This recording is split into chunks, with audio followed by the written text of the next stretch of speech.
Hello, my name is Marina Esfaya, and today I will be presenting a clinical vignette case about Schmidt syndrome presenting as diabetic ketoacidosis and adrenal crisis.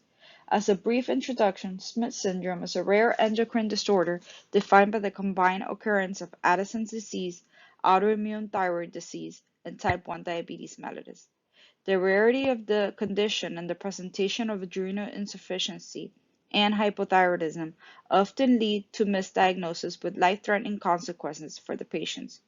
We report a case presenting with adrenal insufficiency and diabetic ketoacidosis who was diagnosed with Schmidt syndrome. The patient is a 38-year-old male with a past medical history of hypothyroidism who was admitted for worsening abdominal pain, nausea, vomiting, fevers, and chills. Physical exam revealed underweight male with marked dehydration, diaphoresis, and in moderate abdominal pain. Initial vital signs and laboratory panel raised suspicion for adrenal insufficiency and diabetic ketoacidosis.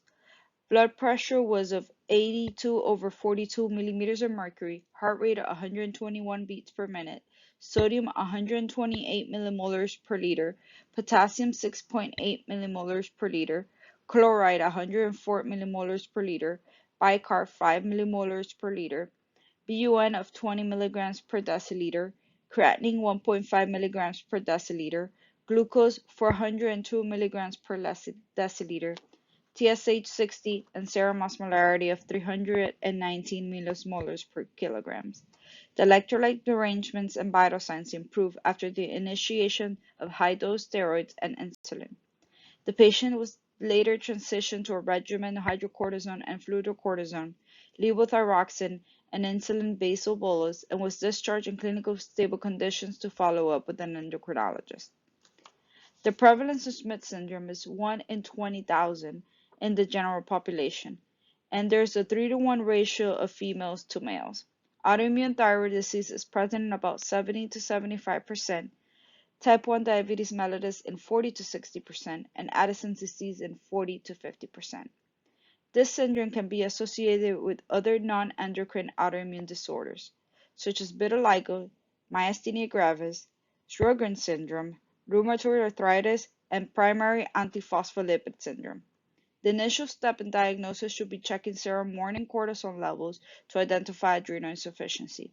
Autoimmune antibodies play an important role to confirm the diagnosis, including 21-hydroxylase, 17-hydroxylase, thyroid peroxidase, glutamic acid decarboxylase, islet cells, antitissue transglutaminase antibodies, parietal cell, and antintrinsic factor antibodies.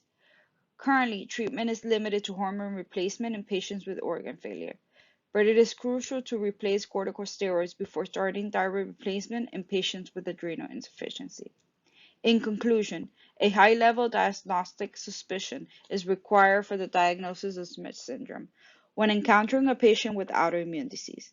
The diagnosis of this syndrome is often delayed, causing adverse events.